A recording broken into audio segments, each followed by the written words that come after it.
Olivia Reeves. It's been 24 years since an American has won gold in weightlifting. But the beauty with which she just puts her competition away. Keep your hands away from the machine. She looks like your little sister, but she's also stronger than everybody you know. Gold for Olivia Reeves! I'm always pushing her. We need 160, we need 160, because I think that that might be what it takes to win this Olympics. Even though my performance resulted in a gold medal, it wasn't my best, and I have done better, and I can do better.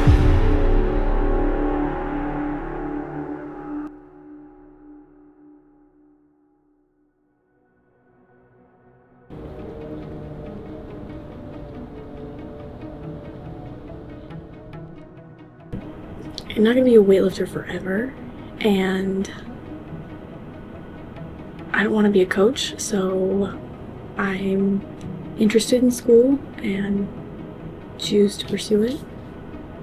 I think it's fun. I enjoy learning. No, if anything, getting deeper into the sport makes me want to continue to do something else. I mean, because the amount of times people have said, like, once you win the gold medal, like, you're set for life. It's like, maybe in another sport. I was an exercise science and kinesiology major for, like, I guess a year, a little more than a semester. And I was like, I actually hate this. Like, even though I know a lot about it, I don't want to learn about the muscles and how it all works. I know it works, I work it, and that's about it. Usually I'll try and start by 9-ish, work for a couple hours of doing my assignments. Occasionally I'll have some sort of meeting, whether that's with Mike or Mel or Megan, my dietitian or sports psychologist. Those are usually middle of the day. Then I'll eat lunch and usually do something with my dog, and then go to training around 3:30, train, come home, eat dinner, go to bed.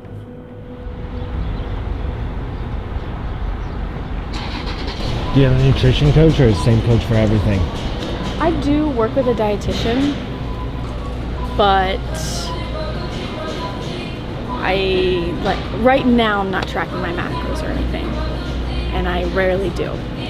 Because my weight stays pretty stable around 73, and I'm gonna go 69 for Pan Ams, but for Olympic qualifier, 77. Do you ever want to go vice versa either way?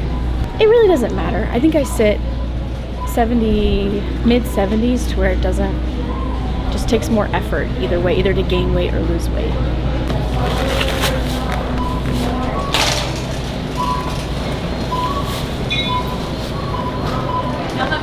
Thank you.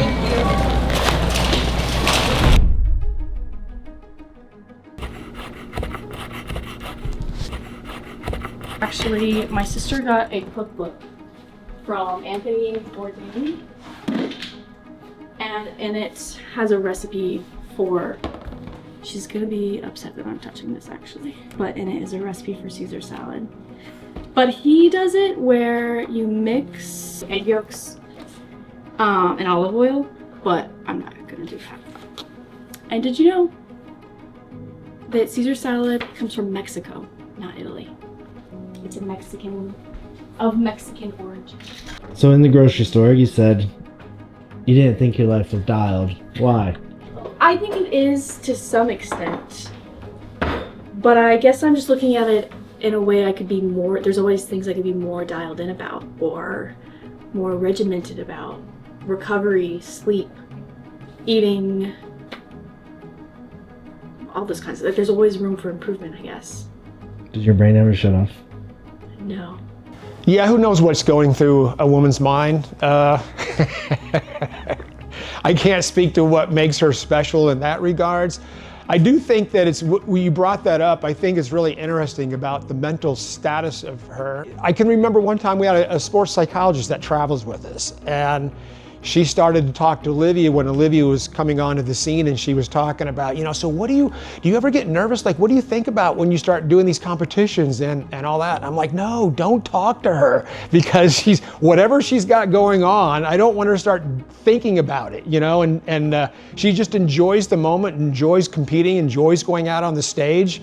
And I didn't want her to think about it. I just wanted to keep her where she's at, because wherever she's at is very special for an athlete. I don't know what I'm doing that's going further than most people. I train 4 times a week for 2 hours or so. I think a lot of it isn't so much what I'm willing to do, but how I found the sport, the access to it, the privilege that allows me for this to be my job. It plays a lot bigger role than sometimes the little things that could push me farther, I guess. I don't think she's super strict or rigid with like a set schedule of, I have to eat now and I have to go to sleep, and if something goes off, then the world's over. I don't think it's super structured in that way, but I think she definitely prioritizes getting a fair amount of sleep, eating, what she needs, and getting creatine, protein, all those kind of supplements in, and just focused on recovery. And weightlifting is, what she trains, but she also does, rock climbing and yoga and just other ways to move your body that still, I guess, isn't to that extreme or that level of training, but, gives you, I guess, some active recovery. I think she's really good about kind of prioritizing training, but also, like you said, stuff behind the scenes that's equally as important.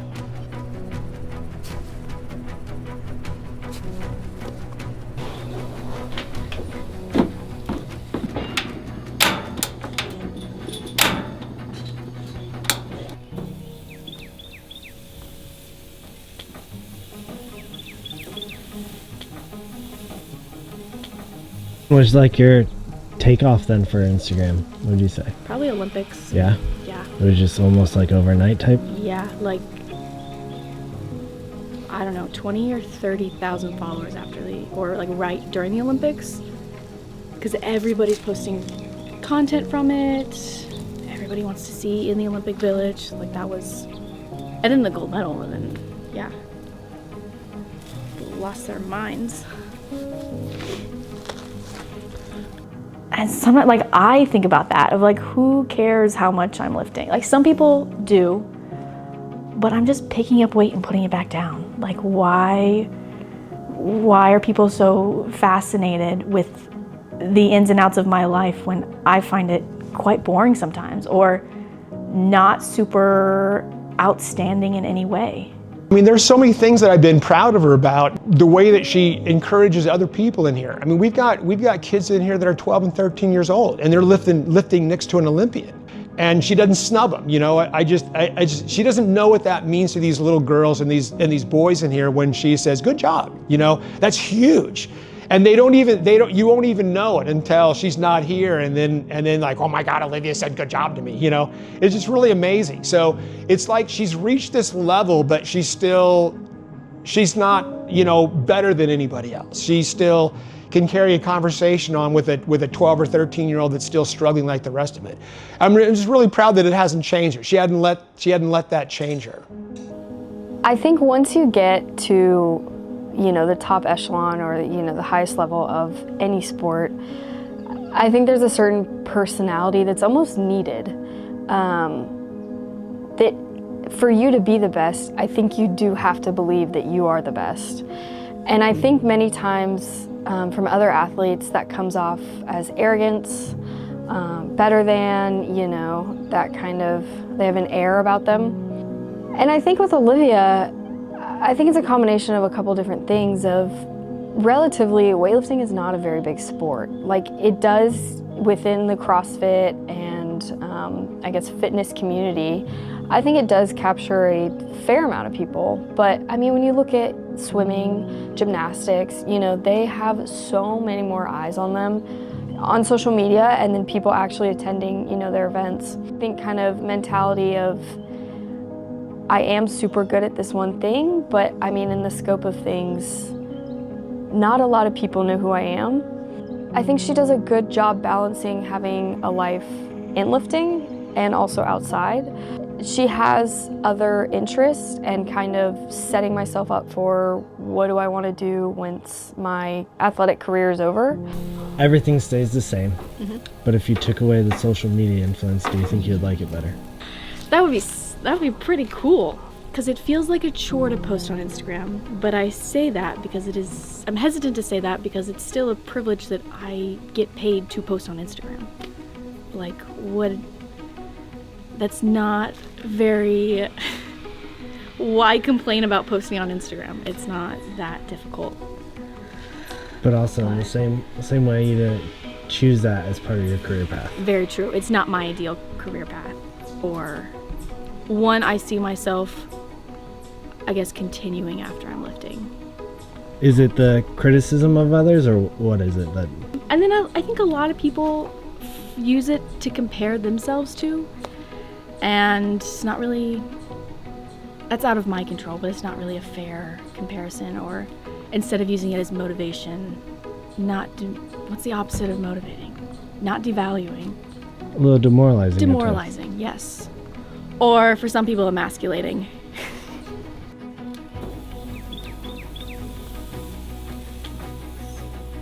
But I keep my medal in my jewelry box in here. This was crocheted by my neighbor, and then somebody made me this. And sometimes I just don't want, like, this is from my first international. Like, what do I do with this? Things she likes to keep in the house.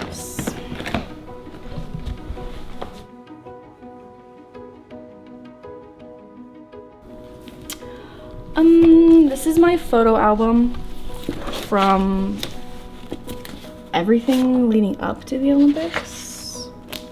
Snoop Dogg. Got to meet Snoop Dogg. Highlight of the trip. That's him as we were trying to teach him the snatch and clean and jerk. For like 30 minutes, we got to teach him and have him do the snatch and clean and jerk. We had to take it down to like a stick, a PVC pipe. He's not very mobile, but he's older, so that's okay. And he's like super tall. Weightlifters are not tall. I find it funny how yesterday an 18-year-old kid was doing 300 and you were dogging on him. But Snoop Dogg today, he's old. It's okay. Yeah. For City of Chattanooga and the Hamilton County. Hereby proclaim August 9th as Olivia Reeves Day. Do you like that kind of stuff, or is it weird for you? It's fun. It's fun to do. Who's celebrating August 9th as Olivia Reeves Day? Just me.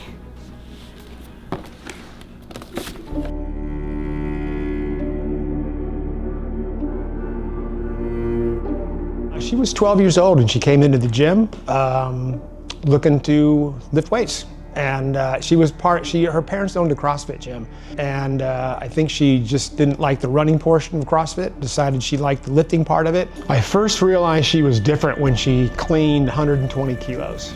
She had a good work ethic right out of the gates. She was a hard worker, she loved it, and she would do 100 kilos clean and jerk, and that's pretty good, and 105 and 110 and 115 and 120 is a huge lift even for a boy her age. So when she did the 120, I just remember thinking, wow, she could go somewhere.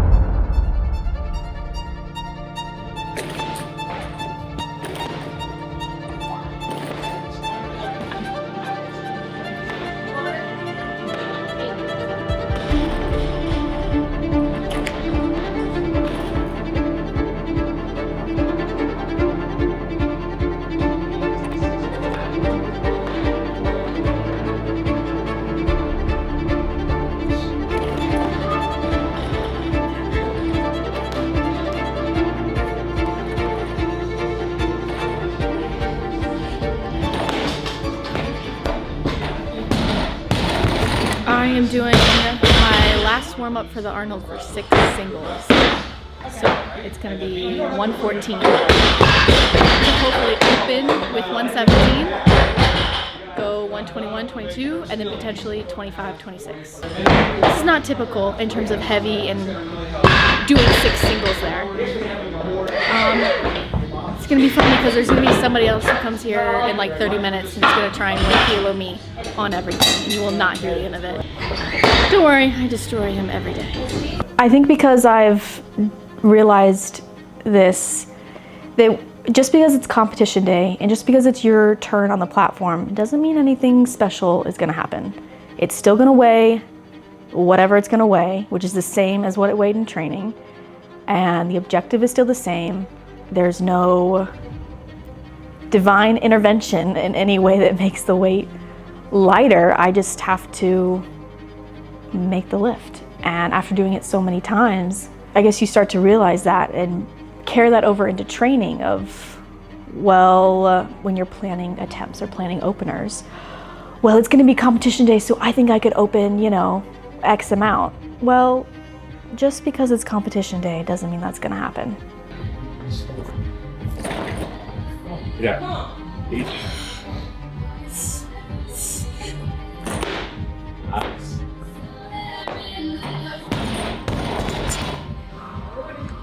It's a good lift, but like, you don't want it to look like that all the time. How often do you actually miss? It depends, but for what I'm doing right now, not unusual. I miss often enough. So you're not upset about it? No, like what we're asking for from me right now is a lot. Not impossible, just hard. And if there's anything I'm gonna miss, it's the jerk on the last set. And it's a 150 clean, which is over my 95%. This is number 3 and is gonna be a number 4 attempt.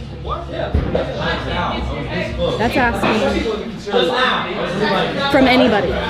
I look at my gold medal performance and resulted in a gold medal, for sure.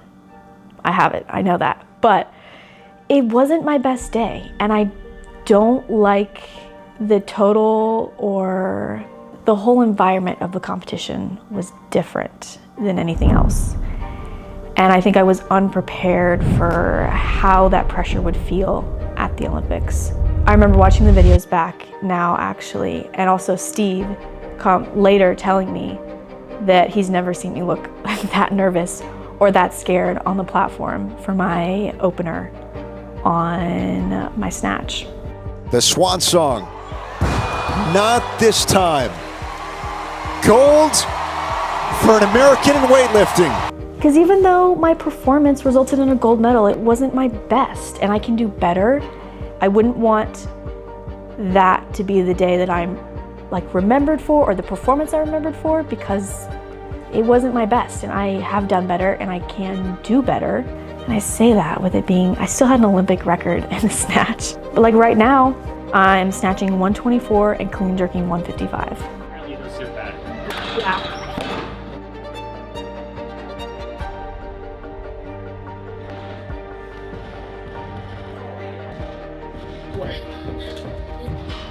You got it. Hi, girl. Come on. Olivia. Oh, come on, one more. Let's go. Sir. Come on. Yeah. Possibly, but I'm not the alpha male, no. I don't think it would be much different if I considered myself the leader, I guess. I don't know, I consider Steve the leader. It's his job. Can Olivia be the greatest? That's, you know, you're not the first person to ask me that question. Again, she's not done. I think, is she in contention? 100%. No, not yet. But she's on that path. You know, you can't do one Olympics and be claimed and be, you know, get that title. As determined as she is right now, I mean, she's been at this hard sport for 10 years. You know, I mean, 8 more years, or 6 more years of this. We're looking at possibly 2 more Olympics.